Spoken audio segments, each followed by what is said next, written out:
अस्सलामु अलैकुम वरहमतुल्लाहि वबरकातुहू। बिस्मिल्लाहिर्रहमानिर्रहीम। मैं इस वक्त ख़ास तौर पर कर्नाटका की मुख्तलिफ़ शहरों की कॉलेजेस में पढ़ने वाली अपनी बच्चियों से और उनके गार्जियंस से और कॉलेज की जो मैनेजमेंट है, जो प्रिंसिपल साहिबान हैं, उनसे कुछ बातें कहने के लिए हाज़िर हुआ। मेरा नाम सज्जाद नोमानी है और इस मुल्क का एक शहरी हूँ और ये दिल से चाहता हूँ कि इस मुल्क का हर शहरी इस मुल्क के दस्तूर, इस मुल्क के कॉन्स्टिट्यूशन की पाबंदी करे और उसमें दिए गए जो राइट्स हैं वो सबको मिलें। मैं सबसे पहले अपनी उन बहादुर गैरतमंद बच्चियों को मुबारकबाद देता हूँ, उनको मोहब्बत भरा सलाम भेजता हूँ जिन्होंने हिजाब के सिलसिले में एक मजबूत मौक़िफ़ इख्तियार किया।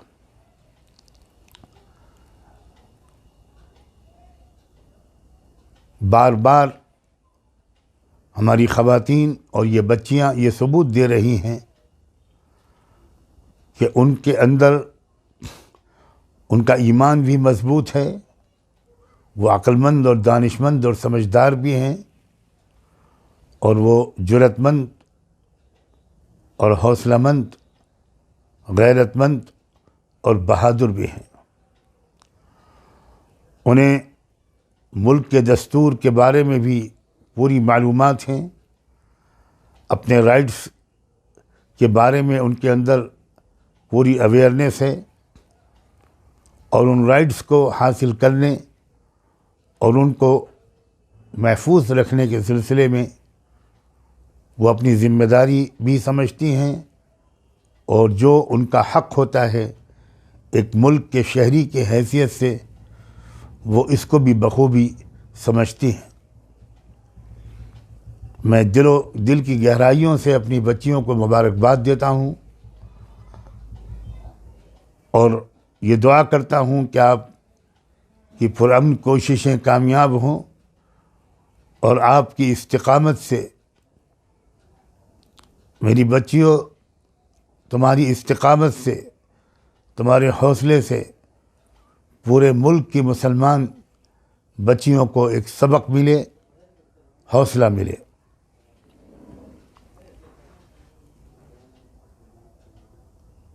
मैं ये मशवरा भी देता हूँ कि इस बात की भरपूर कोशिश की जाए कि ये तुम्हारा प्रोटेस्ट कोई पॉलिटिकल रंग न ले।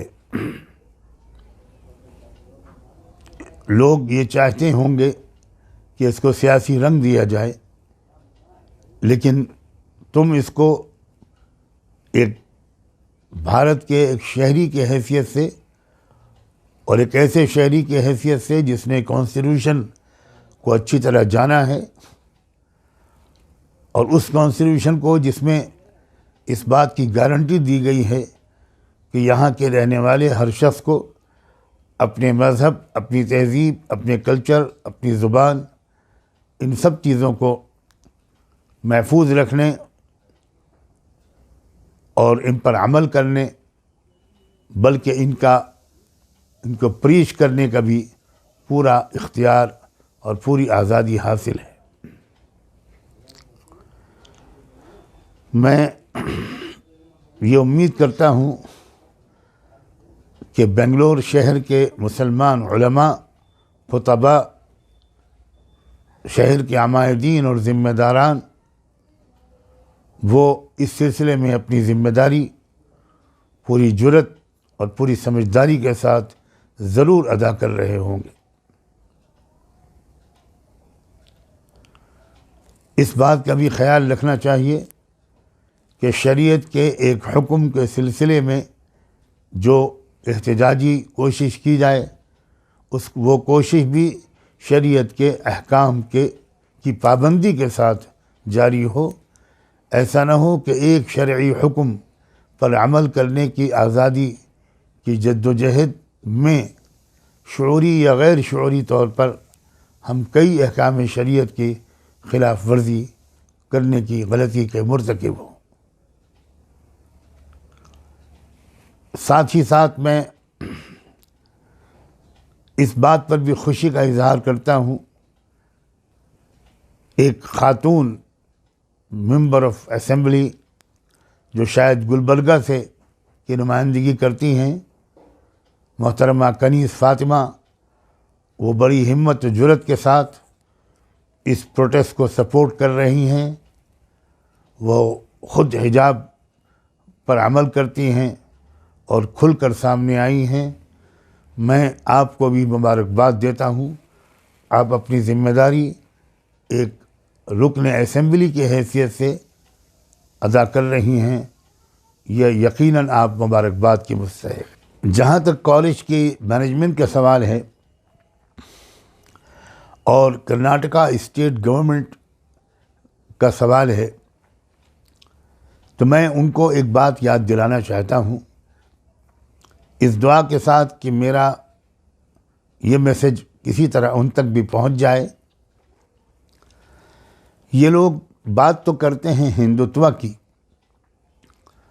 लेकिन मैं पूरे यकीन के साथ कहता हूँ कि ये उस सनातन धर्म से बिल्कुल वाकिफ़ नहीं हैं। इनका हिंदुत्व का धर्म से कोई ताल्लुक़ नहीं है। ये सिर्फ़ और सिर्फ इनकी पॉलिटिक्स है। अगर ये वाकई सनातन धर्मी होते, अगर वाकई ये अपने धर्म पर अमल करने वाले होते, तो यकीनन इनको मालूम होगा कि ये जो हिजाब है और जो ये पर्दा है, ये भारतीय संस्कृति का ये एक अटूट हिस्सा है। मैं याद दिलाना चाहूँगा, अगर आपने रामायण पढ़ी हो या रामायण का सीरियल देखा हो, मैंने सीरियल तो नहीं देखा लेकिन मैंने रामायण पढ़ी है, आप वाकिफ़ होंगे कि जब 14 साल के वनवास के बाद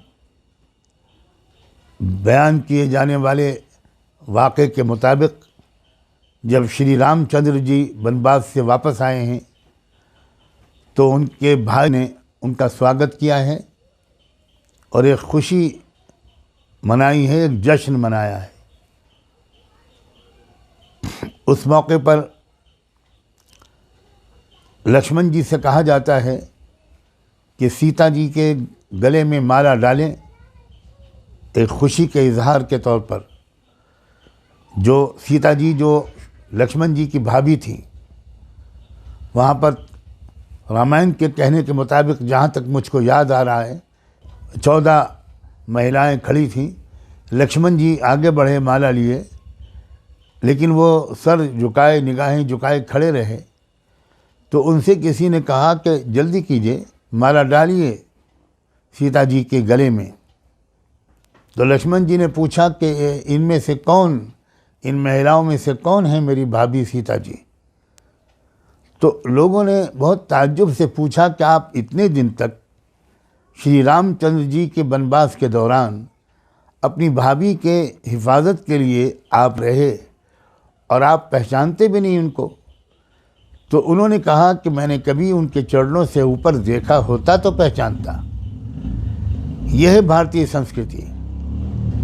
ये कौन लोग हैं जो भारतीय संस्कृति के नाम पर और भारत के पुराने रीति रिवाज के नाम पर ये लोग पश्चिम से आई हुई, वेस्ट से आई हुई इंतहाई अश्लील किस्म की संस्कृति को कबूल कर रहे हैं और उसको थोप रहे हैं, पोज कर रहे हैं।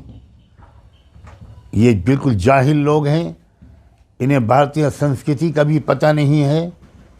मैं मुसलमान इन बच्चियों को इनकरेज करते हुए ये कहता हूँ कि तुम एक तरफ खुदा के अबदी दीन, सच्चे दीन इस्लाम पर अमल कर रही हो अपने दस्तूरी हक़ के लिए लड़ाई लड़ रही हो और साथ ही साथ तुम भारत की जो हकीकी संस्कृति थी तुम उसको ज़िंदा करने की कोशिश कर रही हो।